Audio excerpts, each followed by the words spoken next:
The views and opinions expressed on this podcast are not necessarily representative of the coalition or any other entity. This content is intended for mature audiences only.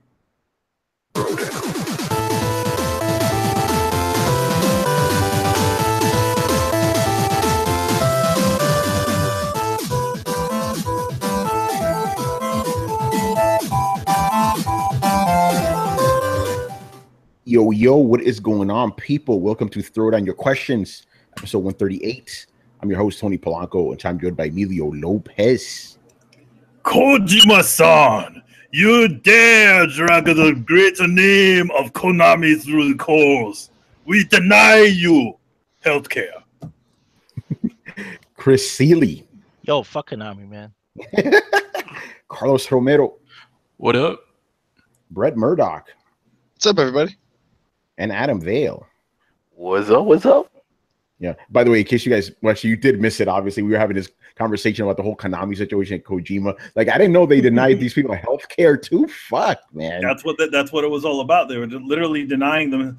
They're denying all of the people there were eligible for some sort of technology-based healthcare for people in tech, and they were denying them. The main guy over there was denying them that. Because apparently you cannot have health care. Yeah, the main guy at that, the chairman of that board is, a high Konami guy. So they're apparently, blocking that. That's crazy, man. And that all just based off of what Kojima said, the like little bit of text and the giggle and the laughing that happened when he talked about the Metal Gear Survive trailer. Yeah, well, so, I like your theory that you think that Konami is probably a family-run company, so they're probably taking this thing really personally. Oh hell yeah! I'm that like everybody keeps saying, "Oh yeah, this shit sounds personal." It is fucking personal. I'm sure it is like fucking Konami family or whatever, whoever it is who still owns that company, and they're just like, "What the fuck?" Yeah, it's crazy. Smash this nigga. That's what they're doing. Right? Fuck. All right, man. Before we start, a couple of things here. So I'm going to make this official. I already, kind of talked to the fellas about this, but I'm making it official. It already kind of happened last week. I'm making it official now. As of today, Throwdown Your Questions will only be about video games. The shows are getting too fucking long. We got to cut out the fat, so no more pop culture shit. I know you guys ask us about that, and we've had some really good conversations because of that. But as we keep growing, people just really want to hear about video game shit, and we can't be having 5-hour podcasts every fucking week. So none of that stuff anymore. Yeah. So I apologize, but streamlining it's one of those things that kind of happens. I mean, we kind of had to cut a little bit of the fat on the original show too, where we kind of cut a little bit of the pop culture stuff. Here's the thing: doesn't mean we're not going to eventually lead into something that might be pop culture, but it does fill up the show quite a bit, and it can be there's a lot there's a lot of you guys out there. And there's only a few hours that we have. Exactly, man. Again, we're as I said, we're victims of our own success, but it's all good, because I noticed the more we focus on games, the bigger the channel gets. Very interesting. But without further ado, let's get into it, man. G Megaforce starts us off. And by the way, all you guys in the chat right now, if watching us live, ask us shit. 2 questions limit. All right. G Megaforce 123. He goes, is Phil Spencer full of shit? I feel that a lot of us are wondering why Microsoft wants a Horizon Zero Dawn-like game of their own. I understand that Horizon is an awesome game and that I'm glad Sony took a chance on a new IP that has paid off, but wanting to rip off Sony's new IP, admitting it too, isn't very smart after saying story-driven games don't have the same impact anymore. Yeah, that was a pretty interesting thing. They're like, okay, we're working on our own Horizon Zero Dawn-like game, like a month after he said those kind of games don't have any impact. Very interesting. It definitely sounds like they are, it's a lot of people are not reading the same script at the same fucking time. Spencer goes out and says these blanket whack job statements, right? How what is it? Exclusives are anti-consumer and all kinds of other bullshit. And then in the next minute, some other guy goes, "Oh, hey, we're working on Horizon Zero Dawn Xbox." No, but I think he really means it, because remember, he's just coming into it when there's all these deals that were already in place.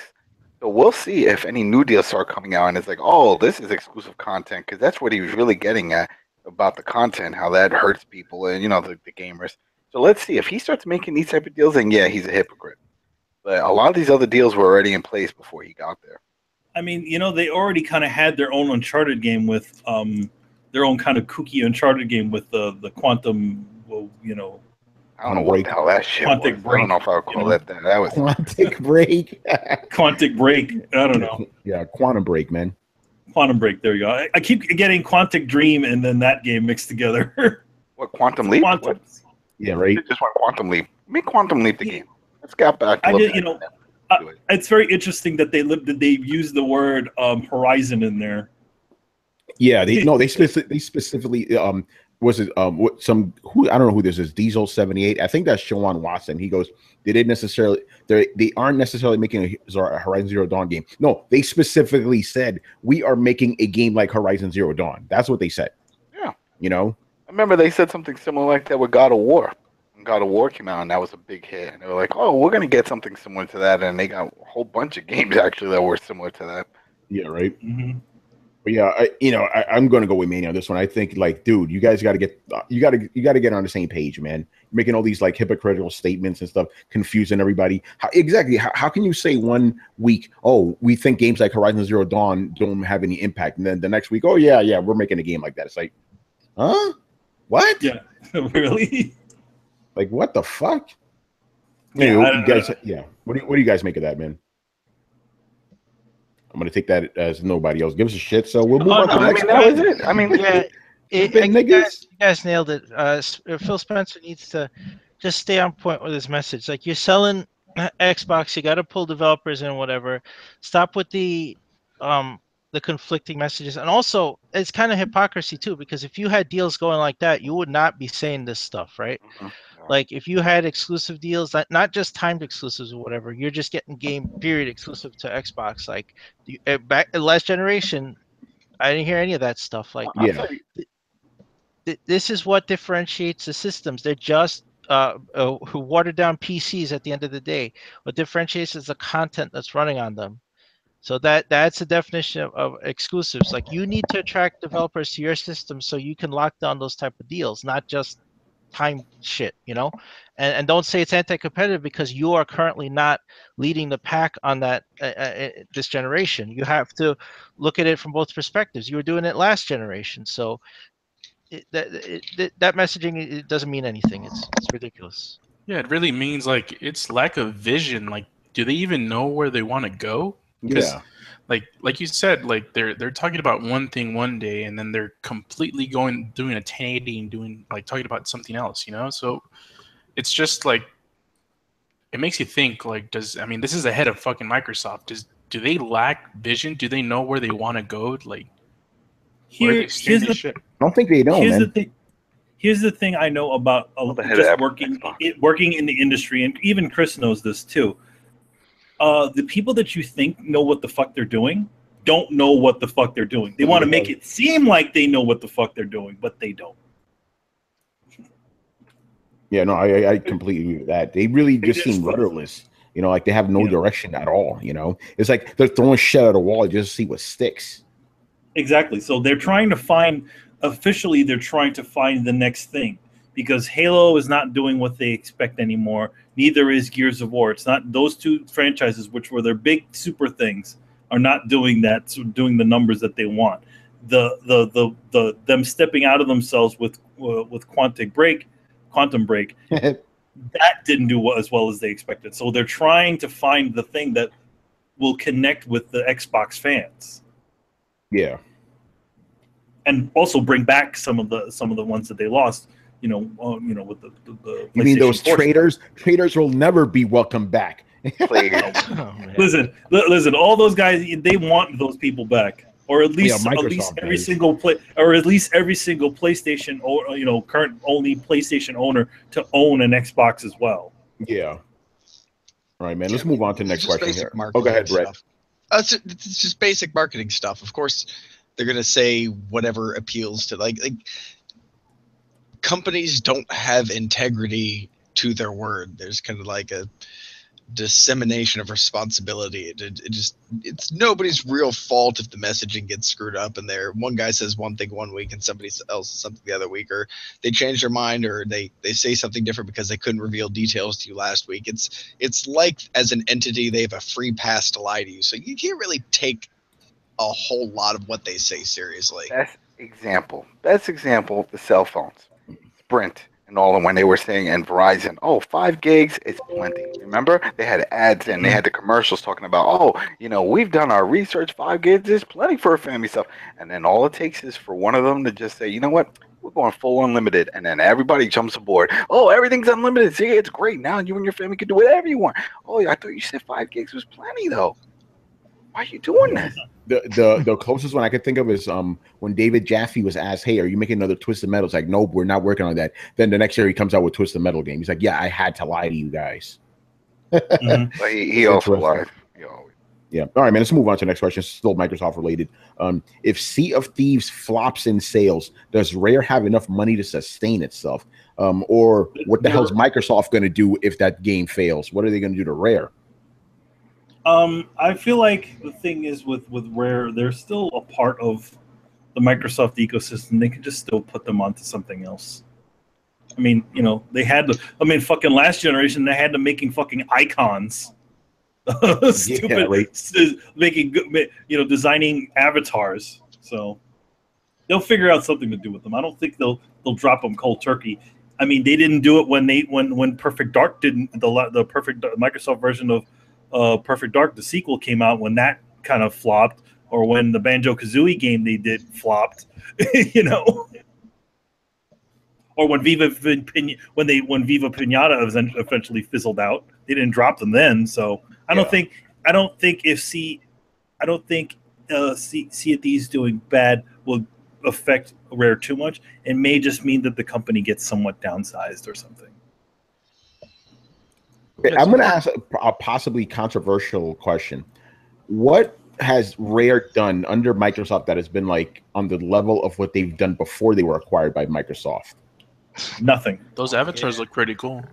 So they're nice avatars. I was thinking about this. I'm like, I think the worst thing that could have ever happened to Rare was being bought by Microsoft. They've done nothing of importance.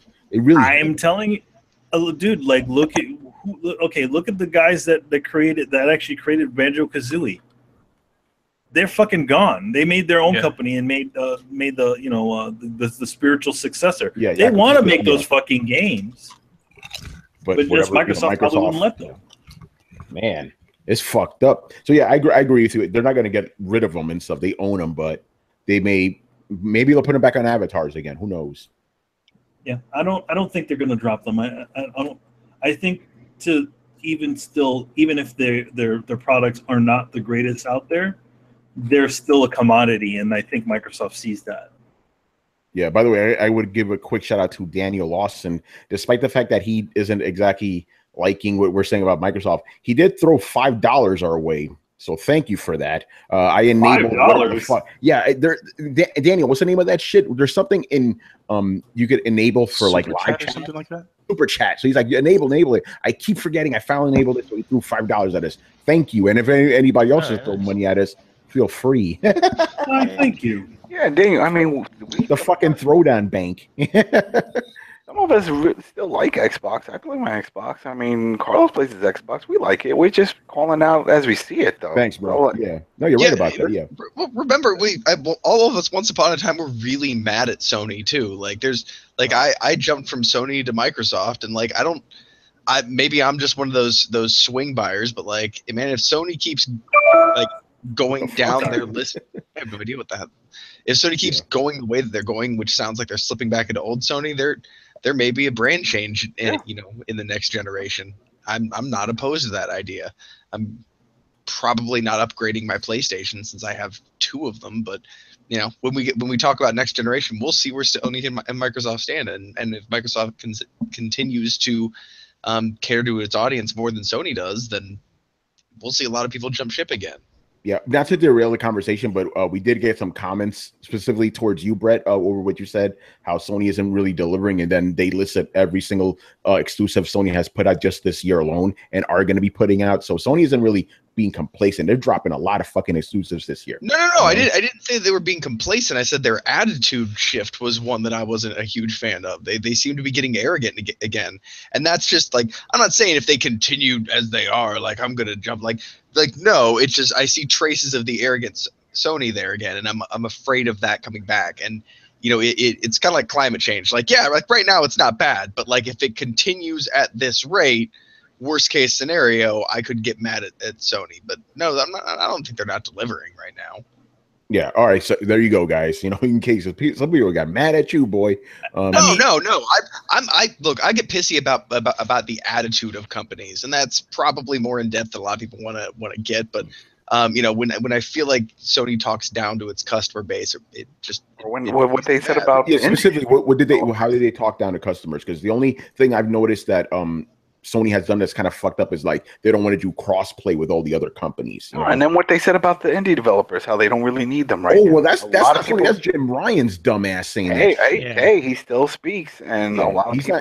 He needs to stop talking. He needs to shut the fuck up. Yeah, he needs to shut. Okay, well, I guess it's more him than Sony, but I feel that he's speaking for Sony right now. Yeah. Sony needs to shut him the fuck up. I feel you, man. Yeah, he needs to shut the fuck up because that's making Sony look bad. You're right. See, hearing shit like that makes people afraid of. Oh shit, are they going to ask me to get another job now? You know, it's like we don't need that, Sony. You know. Exactly. Quickly, I want to give a shout out to Ralph Reliquis, who's also Lunar, for $2. Thank you, man, and keep it civil in the chat, please, man. Come on, guys. You know, it's all good. So I mean, the one thing I wanted to add. Here's the thing. Like, I know our show has the reputation of being the Sony down or some other bullshit. But here's the thing: for those of us who don't own an Xbox One, we're looking for reasons to own an Xbox One. You know, here's the thing. I go to me and Tony have said multiple times that the Xbox A3 presentations have been very good. Yeah. And I mean, again, that's like there are moments where it's like I've been very close to saying, okay, let me go pick this thing up, but it just has to be enough reasons for me to do it. And those unique reasons, I feel like at this point in time, Microsoft's console doesn't have those awesome unique reasons why I should own an Xbox. And I'm not talking about features of the console. I'm talking about specific video game software. You know. Yeah, exactly. All right, man. Moving on to the next question. This guy's not new. He just hasn't asked in a while. Rob Ford, not Notion Crack. He goes, back in March, Fumito Ueda shared a few details on his next game. He said that he was seriously considering going back to a Shadow of the Colossus open world style environment. Could the Shadow of the Colossus remake be a precursor to a Shadow of the Colossus 2 by Mr. Ueda? I'm going to say, because given the trajectory of every game this guy's put out, I don't think it'll be a sequel. It'll probably be another game, you know? But I could see it being in line with Shadow of the Colossus, a giant open world and stuff, big monsters and stuff. I could definitely see that, you know? It'd be an explanation for the push of Shadow of Colossus, which nobody really asked for. Trying to get it back into the public eye in preparation for the next game. So yeah, that would make sense. I mean, that's kind of what they did when they did the port to the PlayStation 3 of Eco and Shadow of the Colossus. It kind of was the stopgap before the Last Guardian, even though it was like a full generation away. Yeah. But yeah, I definitely think the next game will be, expansive and stuff, because like the last game, it was an open world, but it was more like Eco, right? The first game, but it had a giant monster in it. So I think this one could go back to a Shadow of Colossus type thing, but who the fuck knows when that's going to come out? One thing I do know about him is he doesn't really care for doing sequel stuff. Yeah, exactly. So I don't think it'll be a sequel. Each game has the possibility of existing in the same world because of all the similar aesthetics between them. Yeah. And he did specifically say that the world of Eco and Shadow of Colossus are actually in the same world, but he hasn't said that the new one is. Ah, interesting. Yes. That's from the book, by the way, which y'all should buy. By the way. That's a great plug. All right. Anybody else have any other thoughts on this? If there is a sequel coming out, it's going to come out for the PlayStation 7. Yeah, for this, you know, I can believe that. By the way, I want to give a quick shout out to Mr. Brian Manjoma, who's joining us. How are you, Brian? So, Brian. I'll wait for him to stop playing Warframe. Oi. Hey, people, how you doing? Hey, guys. Hey, guys. Hey, party people. Oh, he's eating. All right, man. Let's move on here. Mr. Hashling and Slasher. All right. What are your thoughts on the Take-Two mod fiasco? All right. I didn't know about this shit until he asked the question. So I'm guessing. Did anybody read this shit, by the way? Because I kind of didn't. Well, What's the fiasco about the pay basically, mod? Okay, explain no, it to us, Chris. Take-Two tased a PC mod for GTA 5. I think it's called OpenIV, and a lot of other mods are based on OpenIV. It's like a framework for building other mods, and it's huge in the GTA 5 modding community. And these guys already take special steps to make sure you can't use it on GTA Online and cheat, right?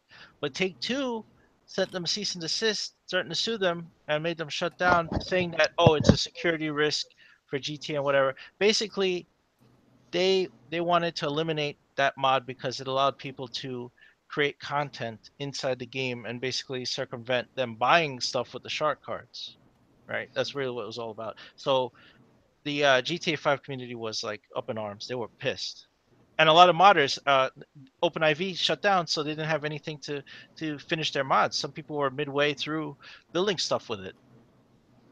Yeah, and then apparently Rockstar stepped in. It's like, no. Is that what But happened? that was a very recent thing because that the Take-Two thing happened a couple weeks ago.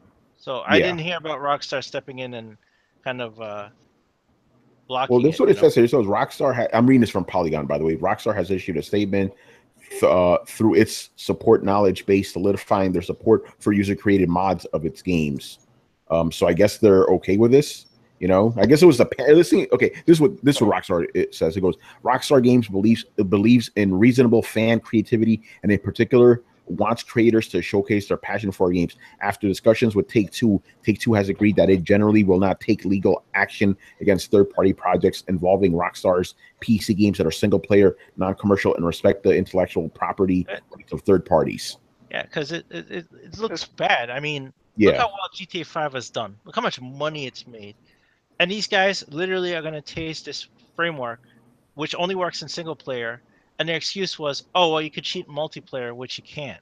Like, as far as I know, these guys make sure you can't use it online.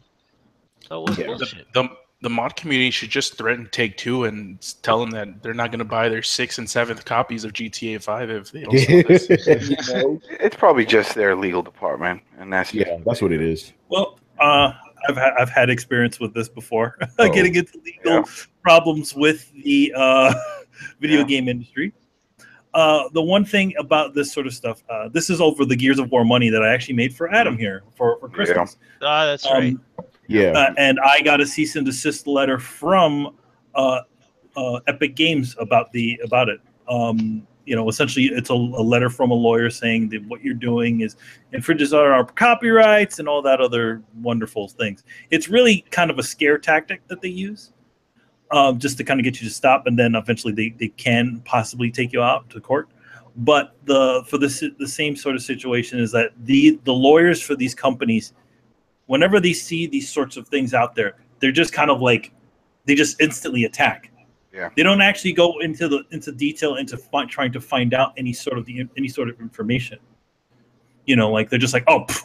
And I'm not the only one who got a cease and desist letter from Epic Games. I mean, other fan artists also got it. Some guy who's painting a Gears of War thing on his ceiling got a cease and desist, and a bunch of other guys, because again, the lawyers, they just pounce. It takes the company actually going out there and, you know, actually having the community exposing these things and essentially saying, hey, listen, you guys, we love this shit. Why aren't you letting us do what we want to, you know, have fun with this? Why are you attacking us? So that's part of the reason why, at least for what happened with me, where I actually released the cease and desist letter, and we sent it to Kotaku and a couple of other companies, you know, news sites, because it's like, you know, these lawyers, again, they're just like, they're going to blindly attack anything that's out there that may somewhat resemble something that they have going on in the background, or may do something, may somehow infringe on the amount, on any of their income. That's the first time that's will happen every single time you see those sorts of things. That's exactly the same reason why Konami shoots down every single one of those Metal Gear remakes that the fans are trying to do. Same reason why Nintendo does the same shit with all the Metroid games that are out there, because they may have something out there and they, their lawyers just go and just smack it down.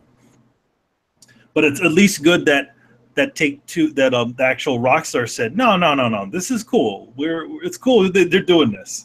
At least they're buying the fucking game. Yeah, exactly. Yeah, because I found out I'm like, but they've been having mods on these fucking games forever. We're like, what the fuck is going on? So yeah, I'm glad Rockstar stepped in and said, guys, calm the fuck down. You're right. Lawyers, they just blindly go in and attack. Yeah, that's it. They're just told, what they're paid to do. Yeah, it's like if anybody's infringing on our copyright, you take them down or you send them a cease and desist letter.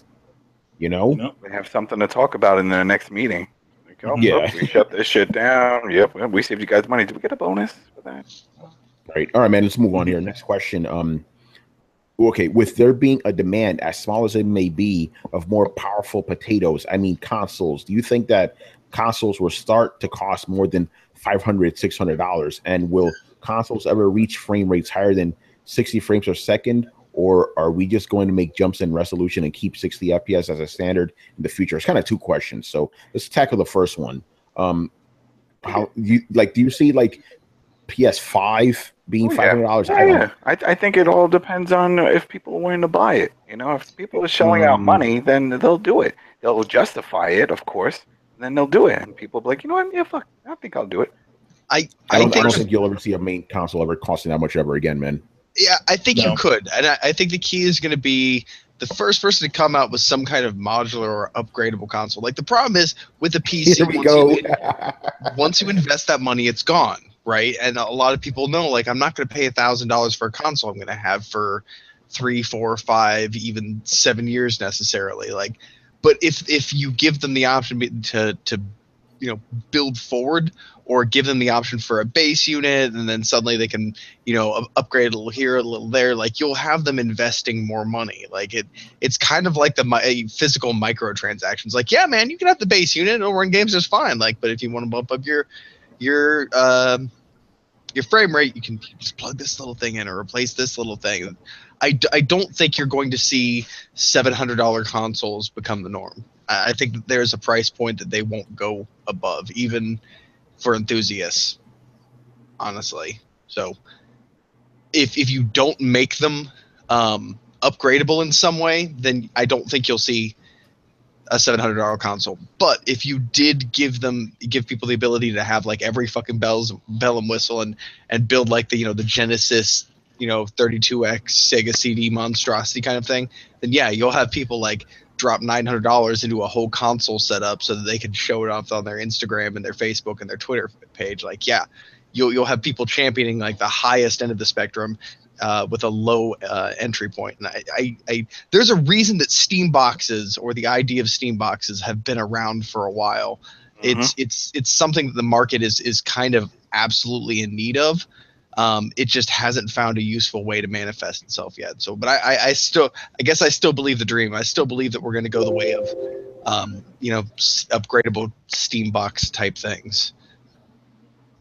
That's just me. Yeah, I don't know. I don't see it at all. Like, nobody's really clamoring for that. Like, I know some people are, but we tried it with the Sega Genesis, saw how that worked out. So I don't really see that coming back to the side. Because we tried something like 25, 30, God, I don't even know how long. 20 years ago, and it didn't work then, doesn't necessarily mean it's doomed for failure now. No, you're right about that. But at the same time, since it did fail, you already have a sort of precedent. This is part, again, I'm not trying to derail the conversation. This is partly why only old people like us remember that, though. Yeah. But again, this is partly why, like, I even though it is bigger than it was before, I'm like, hey, we kind of tried this VR shit. It didn't work before, guys. So I don't really see modular consoles. Hey, they did it. Look at 3D. I mean, how many times have they tried 3D? I know, but they keep trying. Yeah, that shit. They keep trying. Flops. It's still in theaters, though. It's a success in theaters. I mean, it's flopped on the home level, though. So, maybe $500 consoles. Do you see that happening? Like main consoles, not like. No. Yeah, I don't see that either, man. I don't see. Here's the thing. I do. Yeah, 500 I can see, no higher. I know that's too. We're getting one later this year, so. Yeah, but that's not a main the console. That's an upgrade. That's an optional console. see, that's even more ballsy if you think about it, How's that? because it's not the main console, and they're like, "Yo, it doesn't have to be a main console. 500." Well, Take it. here's the that's thing. ballsy. I mean, I said this Ballsy. before. I said this before though. Microsoft is just trying to keep that same price point from the first Xbox. Yeah, That's pretty much what Sony did with the PlayStation Pro. It costs the same amount of money as the original PlayStation 4 when it originally came out. Here's the thing. Gamers are fucking notoriously cheap. yes. Everybody, I'm not talking about all you PC guys. You PC guys, you know, especially you enthusiasts out there, you're willing to spend all that money on your card and all the, you know, your motherboard and all that other shit. Gamers are fucking cheap. What happened when the $4 game? What happened when even with this specific this new Xbox Scorpio coming out, right? What did a lot of the fans go jump to? Complain about the price. They said it was too much. Complaining about the price. Even then, when they're getting such a big jump in in tech inside of there, they're still complaining about prices. Yeah.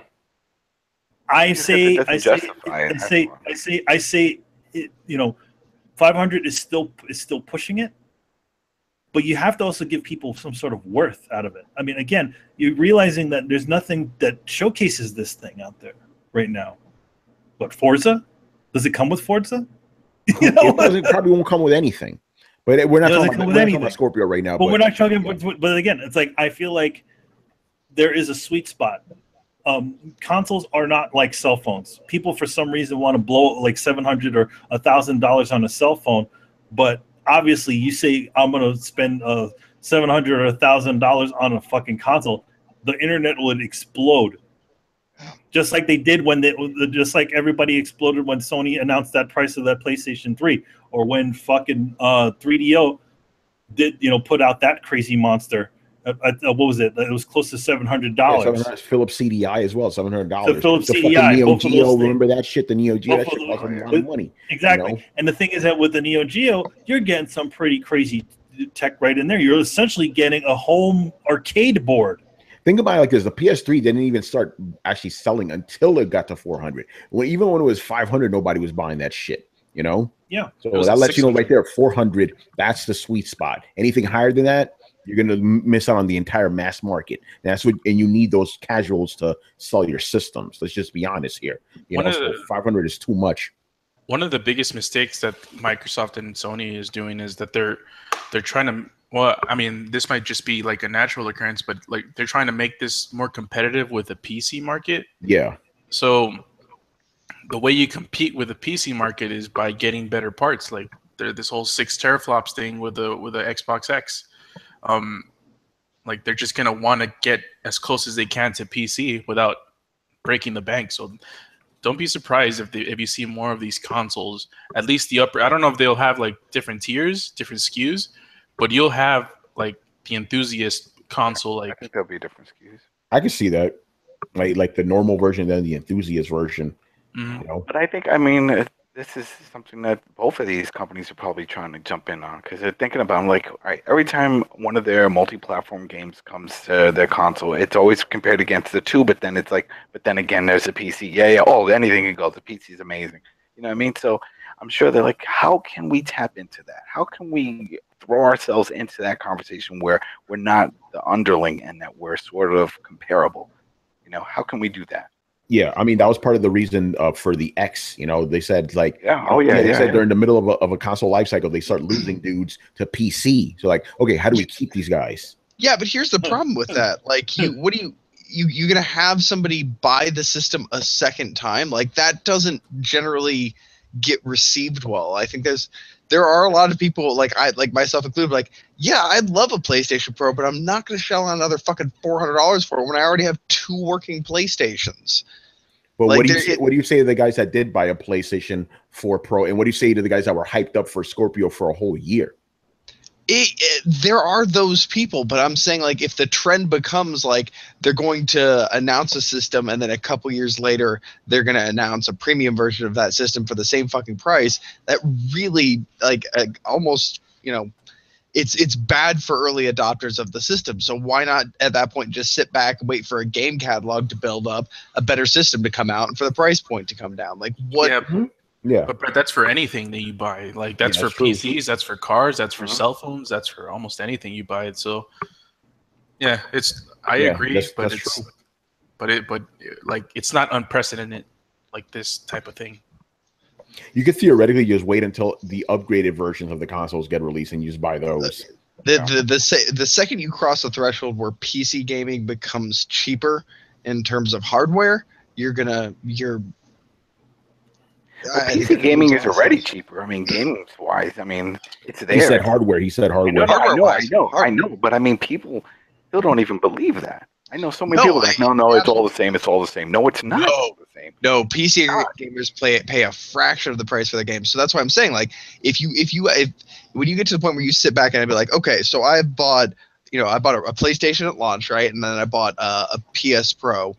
That's $800. Like, I could have bought a fairly decent PC for $800, and then when by the time the next generation comes around, another $400 would put me over the top in upgrades to like easily surpass or keep up with the specs of my console. And that's one of those things, like you say, you know, console gamers are about price. Yeah, the second they realize though they're dropping, you know, damn near $1,000 over the course of a console generation just to keep up, you know, that in the long run doesn't make sense.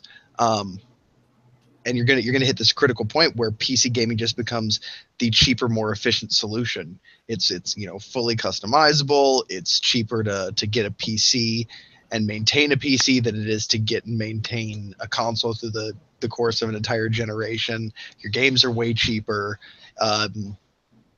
Yeah, I mean, you get to do homework. Yeah, it's yeah. Pretty much you're going to hit a point where you may as well build a PC, and they're going to have a kind of answer for that. And that's why I'm saying, I think it's going to have to be, they're going to have to give you some kind of insurance that you're not just repeatedly throwing your money down a hole.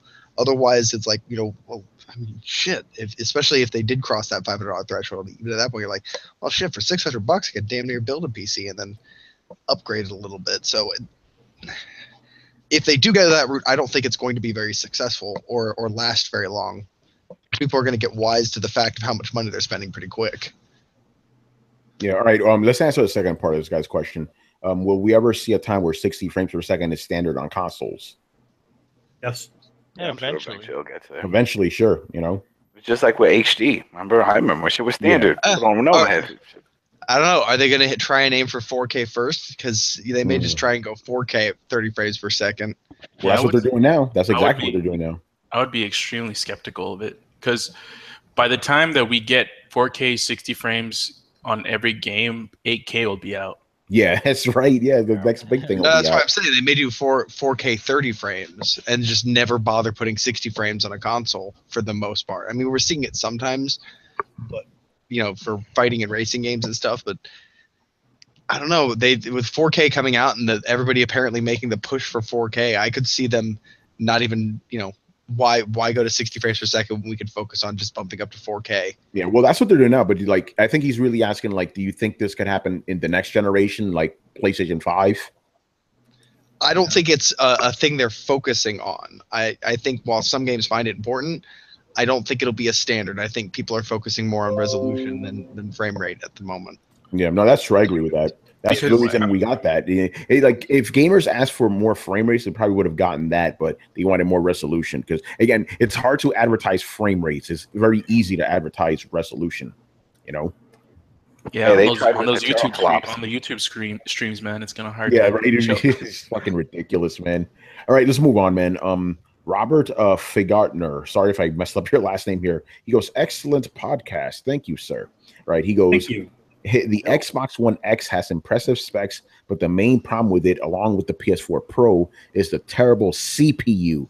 I would love 1080p 60 frames per second games on consoles, but with the current hardware for both systems, upcoming games like Shadow War, God of War, Days Gone, Crackdown 3, Destiny 2 will only be 30 frames a second. And Spider-Man. And Spider-Man, exactly. I value, okay, he goes, my question is, I value performance over resolution, and I'm mainly a console gamer who likes to play games on his couch. Would it be a good idea to get a PC to game on the couch to play Shadow War or other games at 60 FPS? I have a 4K Sony Bravia X815C series 65-inch TV. Thanks. Keep up the good work. So yeah, okay. So I interpreted this question as like, how can he, as a console gamer that's used to playing on his couch, play PC games on his couch? Very easily. Just buy a Steam Link. Yeah, get a Steam Link. You could do it. Make dreams come true. Steam Link and an Xbox. For those of us who don't know, what is a Steam Link? A Steam Link is essentially a box that one end hooks up to your PC and one end hooks up to your TV, and it sends a signal. Yeah. From what it is, it's kind of like a remote play, but it doesn't suck and it actually works. What's the latency on it? Good. Yeah. And you can use your Xbox 360 or PS controller. By the way, it doesn't have the shitty latency that. Okay, that's good. Yeah, because that's important. Like you know, like you're gonna be going through all this shit, and then you're gonna get fucking latency. By the way, I want to give a quick shout out to this guy I follow on Twitter called Arsenal. Right, he was like, "This is how I PC game." This dude, it's like a first person view picture. Right, he's in front of his TV and stuff with a fucking keyboard in front of him. Like that's how I PC game, bro. So I guess you could do that too. But yeah, Steam Link, there you go. That's how you could have the best of both worlds. For me, like my PC is literally right next to my TV, so there's no real craziness I have to go through. So that's how I was able to kind of make that push myself. But yeah, Steam Link, there you go. That's how you could do it comfortably. You know, I have the PC connected to my TV, my 4K TV. Yeah, I mean, yeah, I have my PC's connected right to the TV. Exactly. The only thing go ahead, Brett. Go ahead. I was just gonna say, if you also have multiple PCs in the house, like one that's an old PC and one that's like kind of your new or pet project PC, like make your pet project PC just a media PC. Put it in your living room.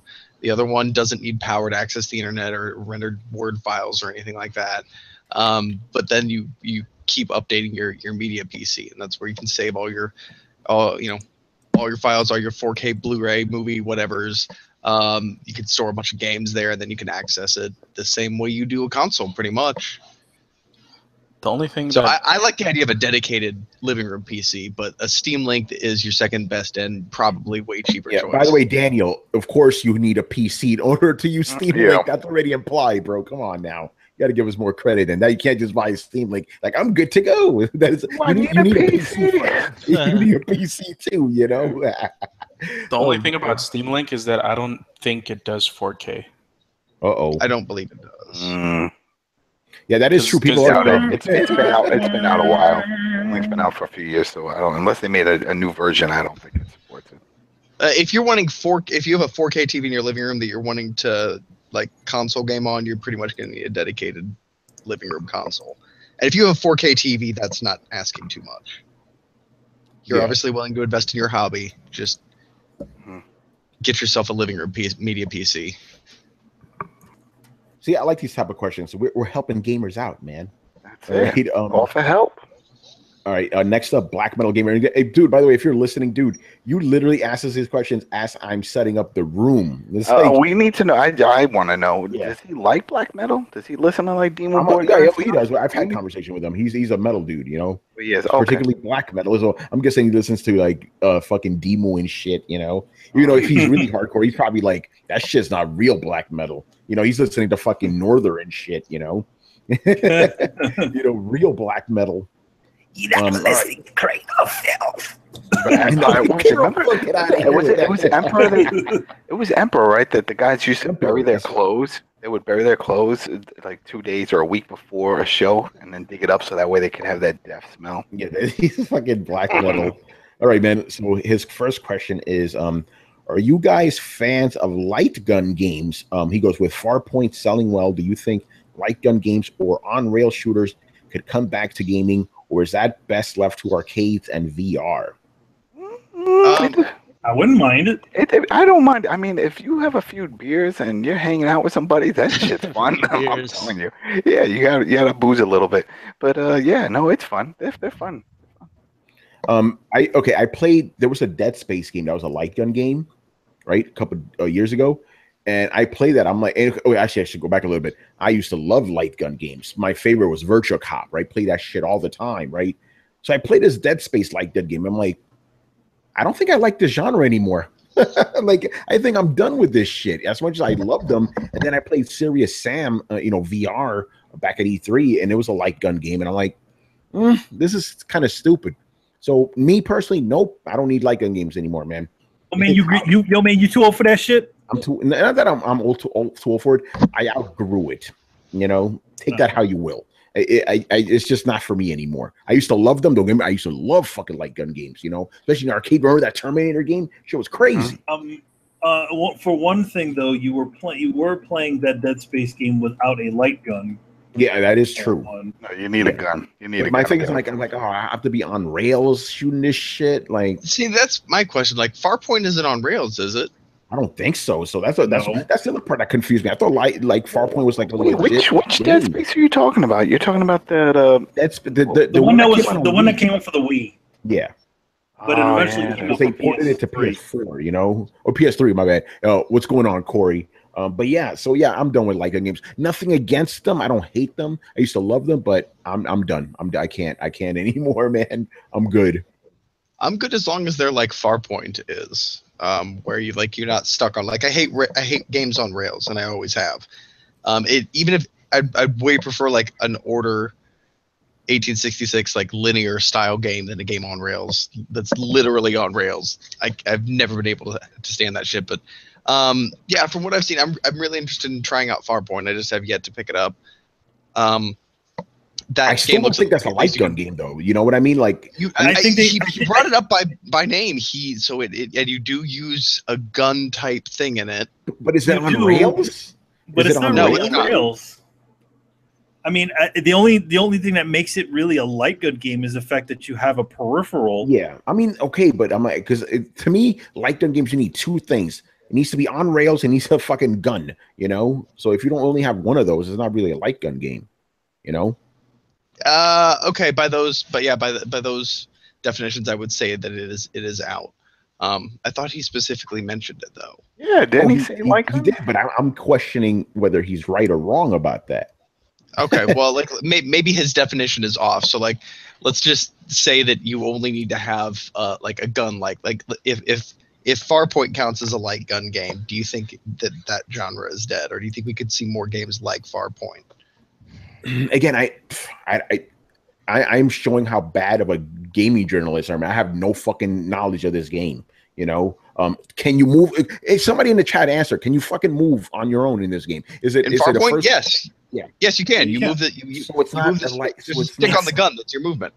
It's essentially like a FPS where you're using this. You also have this peripheral. But okay. But again, okay, I see the light gun part of it, but I don't. But if it's not on rails, is it really an old school arcade shooting light gun game? You know what I mean? Yeah, no, I know what you mean. It's not in that sense. That's like saying, hey, that's like you on one that came out. That's no, but that's like you like using a gun peripheral for Call of Duty and saying that's a light gun game. You see what I mean? Okay. I'll give you that. Yeah, you see what I'm saying, Brett? I'm like, hold on, like. Well, if we're talking about it's like the old schooly arcade ones, yes, every single one of those motherfuckers was on rails. So yeah. Remember Aerosmith and shit? Revolution X, that was the name of that. Terminator and Mad Dog McCree, I'm thinking about shit like that when you say light gun games, but maybe they've evolved. Maybe you use the light gun, but you're not on rails. I don't know. Mad Dog. But yeah, I guess I'll just go with yes. I think first-person shooting games work well in VR because VR is not inherently, but it works better with first-person views. So you have a gun, you shoot shit. I think it's good, especially if you could move around freely. I mean, in this age of people wanting longer experiences, can a true to life light gun game even survive?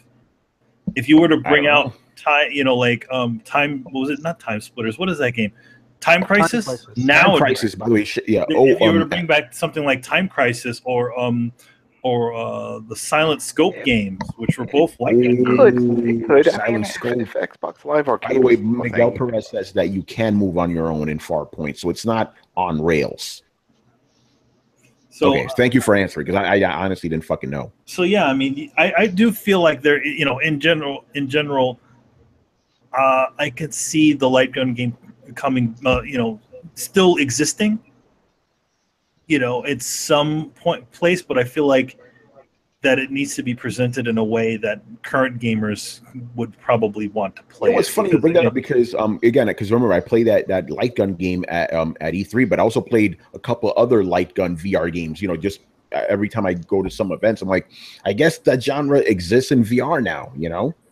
It kind of does now in VR. I mean, have that one-to-one aspect. I mean, the one thing about Serious Sam, I feel like it's cool to have Serious Sam back. Serious Sam is also kind of more of a twitchy sort of game. It's not like something like Lethal Enforcers or anything like that. Yeah, you're right about that. But I think, again, it's just not for me anymore. But I could see it having a resurgence in VR. Sure. To me, there is room in the industry for those classic sort of experiences. We shouldn't just drop them because they're not, they just don't happen to be popular right now. Yeah. You can still do them. I mean, games like Stupid Night Trap still have you can still do those games, but with with current technology, you can just update them for modern audiences. I agree with you.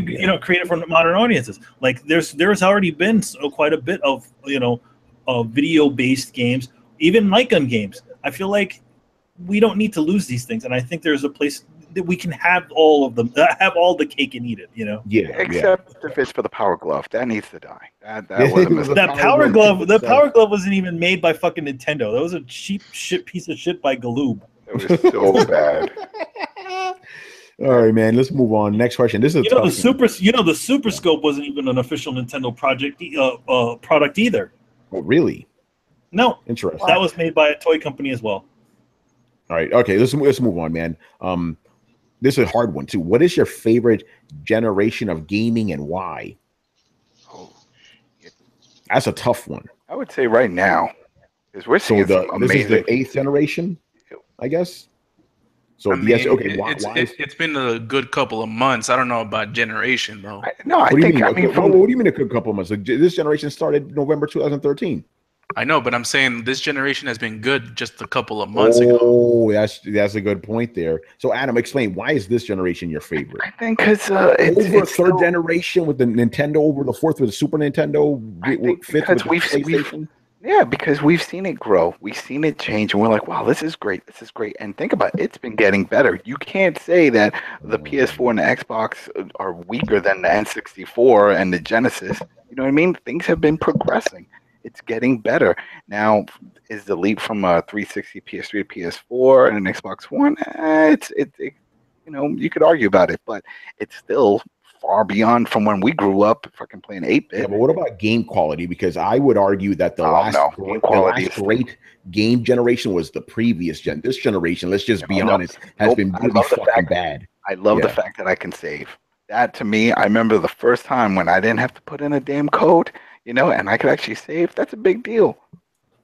So I understand what you're saying with the last generation, this one, but I mean, it's still getting better. We're still talking about, hell, we're not interested in VR. The VR, look at him, Brett's talking about VR. I mean, Zelda, he loves it. Yeah, I guess so. Throw Zelda, throw everybody. Okay, so there's your answer, this generation. Zelda was the first game that you could save on. Yeah, Zelda you can save on, yeah. Created by a certain member of Nintendo who recently retired. Yeah. Oh man, you have to come back to me because I'm having a tough time between Generation 4 and it's 3. It's Generation 4, 5, and and 6. I think that was the golden age for gaming for me. But I need to pick one, so I'll come back to me later. Manny, what's your favorite generation? I'm going to actually say the PS2 generation, which that includes the 6th generation. Yeah, that includes the Sega Dreamcast as well as the Xbox, as well as the GameCube. That's right. Yeah, that'd be my favorite. I'd have to back Manny up on that one. All right, Chris. I was gonna say the same thing. I mean, I loved PlayStation 2, man. I mean, I had some great times, and Dreamcast. Oh, man, I can't even. Like, I'm getting floods of memories.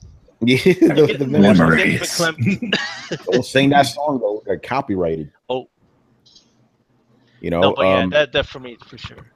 All right, Carlos, man, what you got? It was definitely last generation for me. One major point for it is because I had enough money to buy games, so I could buy all the games that I wanted, unlike the previous generations. And two is this last generation is really the blueprint of this generation. It's like this generation like strives to be as good as last generation, really. Well, like all the franchises that we love today are getting sequeled right now and they all came out last gen. So yeah, last gen for sure. All right, Brian. PS2 generation, hands down, no problem. Purely because that's when like all the big Sony games came out to me, and that's when Sony was like at its best. And yeah, I mean, you had SOCOM, you had Gran Turismo, you had God of War, you had Ratchet and Clank, you had Killzones. Like to me, that's when Sony was at its prime, and also that's when Microsoft was actually giving a damn about games as well. So yeah, easily the best generation. You know what's funny? Like the biggest, like as good as the PlayStation 2, when that generation was. It's funny how all those big titles that Sony came out with all came toward what was considered the end of the life of the PlayStation. God of War was considered the end of the life of the PlayStation. So it was like there was a bunch of titles that were just right at the end, considered the end. Last of Us. That was a big deal. They were like, wow, this could still come out. This console can still produce this type of game, this quality.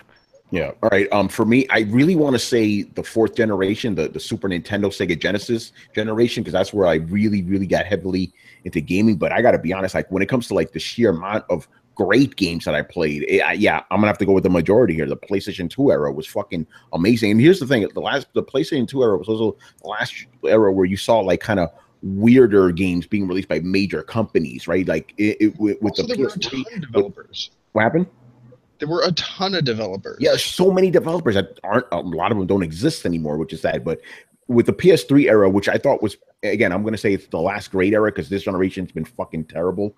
But like that one, that's when you started seeing people reining it back. Like, okay, don't release as many games. We got to be. They started being more careful with the PS2 era. Yeah, and yes, like Manny said, Dreamcast, Xbox, GameCube. They said, "Fuck it, let's try crazy ideas, see what happens." But we also got a lot of games: Grand Theft Auto 3, fucking Prince of Persia, God of War. All that this doesn't compare to now. So if somebody was to say, you know what, how about this, Tony? We're gonna take away all your new shit, but we'll give you every damn game and everything from that PS2 era. Would you take it? Yeah, probably would. Yeah. Then that's it. Then there'll be no online. There'll be none of that. I don't give a fuck about online, dude. I think online ruined gaming. What do you mean? You're online right now. We're all online. Yeah, but am I gaming online? No, this is totally different, bro. My point is like, and also I'm glad you bring it up because PS2 was also the last pure era for gaming. None of that microtransaction bullshit, no fucking DLCs, none of that nonsense. You know, yeah. It's just when you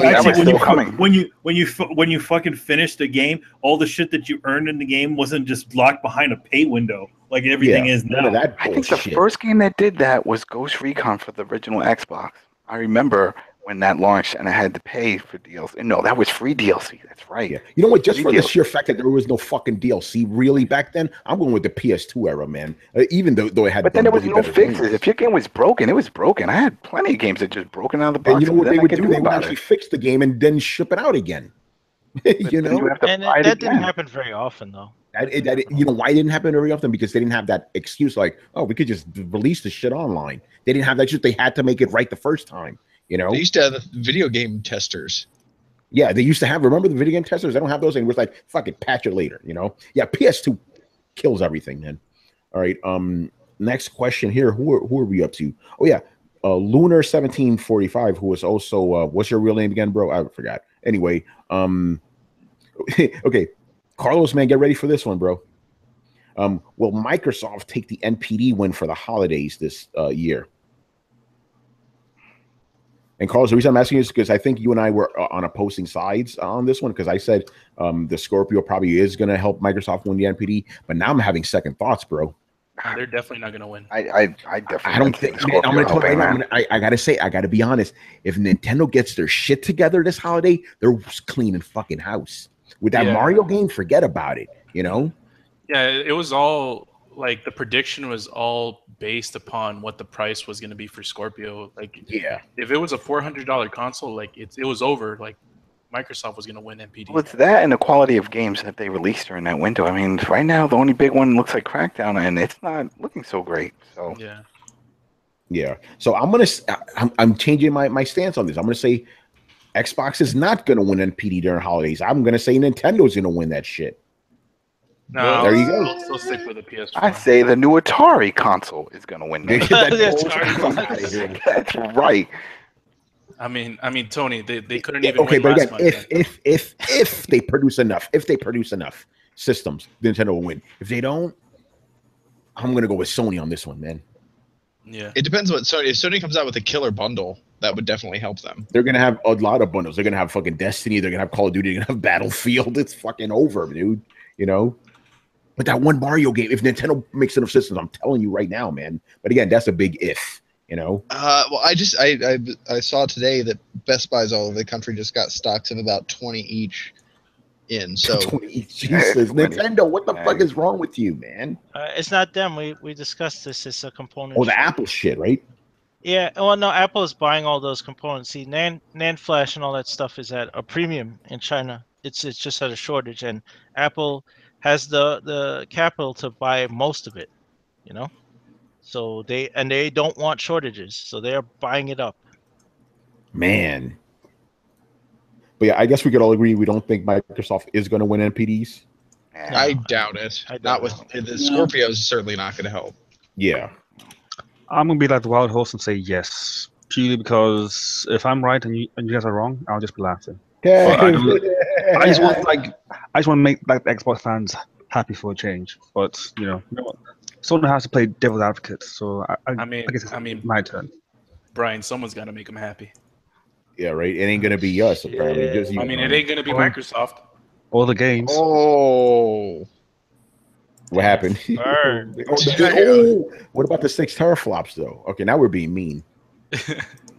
We've already talked about this. It all comes down to the content, and if they don't have the content, that shit could have 40 teraflops, and it won't matter.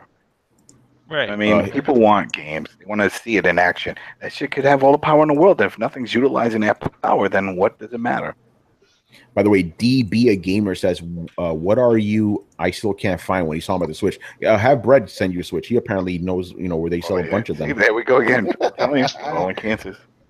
Kansas got all the shipments. Hey, Brett, I actually saw a fucking ARMS commercial, dude, when I was watching. I saw one too. I was watching Attack on Titan, and I saw it. Like, what the fuck?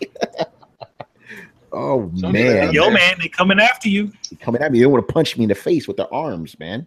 Mm-hmm. Yeah, and look, anybody out there who's still trying to find one, like, pay attention to your local stock sites or your online stock sites. Like, I want to say iStock Now and Zoolert. Don't be afraid to call and ask if they know of anything in the system. Just follow the lead, man. Like, they're trickling in from everything that I hear and I understand. I have several people who have gotten them recently, or I know several people who've gotten them recently. So, just check your stock alerts, and when something pops up, follow the trail of clues and be swift about it. Yeah, Michael Long's asking me, when am I getting ARMS? I'm not interested, but Brett has it. He's loving it. Mm-hmm. Most fun I've had since Power Stone, man. Yeah, again, I notice that every time Brett plays something from the Switch, is like the best thing since. Yeah, everything. No. This game reminds me of Power Stone. I don't know why it reminds me of Power Stone, but it absolutely does. Brett, I'm legit convinced Nintendo came to you like 3 years ago. Like, listen, bro, we got this new console coming out. What the fuck do you want in it? And you didn't say nothing to us for 3 years, and they made the perfect Brett system, because this thing's like the perfect thing you've ever wanted. You love everything on it. It's amazing. I mean, yeah, kind of. It's like, okay, so what do you want a system? It's like, oh shit, I want Super Nintendo style tactical RPGs. I'd like a Power Stone. I'd like an open world Zelda. Like, yeah, man. I mean, I am. They just happen to be hitting a lot of the marks with me. So it's one of those. Yeah, not for everybody, but like I sound like I'm being evangelical about it, and I'm honestly not trying to. I'm just constantly surprised. I was like, man, I really like. I was surprised by how much I liked ARMS. I still kind of suck at it. I'm way better using the Pro Controller, way better. But it reminds me a lot of Power Stone, and I was like, I don't know why I haven't played this kind of game. Nobody made this game since Power Stone. Nobody tried. Yeah, Brett, forgive me. I need to do this because you're like, I sound evangelical about it. There's another word for that. You sound like a fanboy. Oh, I had to do that, man. I had to do that. Well, I mean, but you know, I guess maybe, but I'm also not blind to the fact that, like, look, despite the fact that they have several games in their library that I like, it's not like they have a shitload of games out right now. You know, and they're kind of peppering them along. It's not like they're being just shotgun, you know, games all over the place. They're very intentionally metering them out. So it's not a poor decision to wait until the library is a little bit more robust and availability is there. And God, maybe you'll see a price decline though with Nintendo. I wouldn't hold your breath, but Yeah, I think it's a fantastic second system.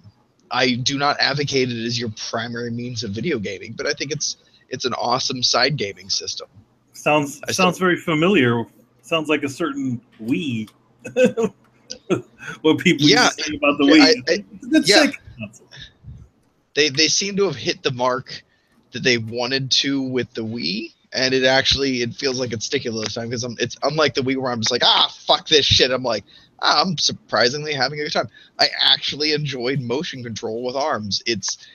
You have more control with motion controls than you do with a controller. My problem is I have, fucking 30 years of game controller wiring in my brain, and I have 0 years of knowing how to use motion controls. So all of my gamer skills go right out the fucking window when I pick up the motion controls. But I can see that there's definitely more precision in them, and how a game built around that like really encourages you to do. The other thing too is like, man, like when you're going through the Grand Prix on that thing on hard mode, and you're for like after about an hour or so, you get fucking tired, like surprisingly so, and then you might actually be a little sore the next day. So that's a fun way to, I guess, kind of not be a layabout, slovenly, terrible person.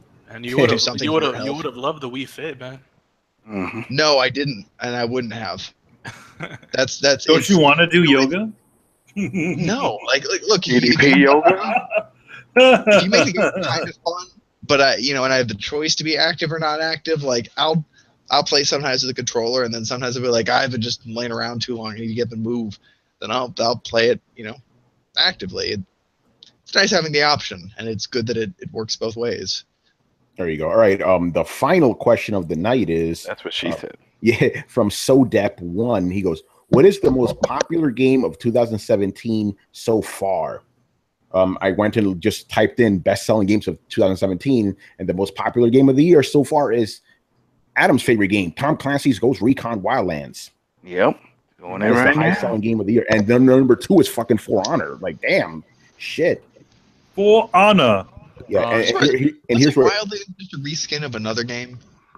Was it? No.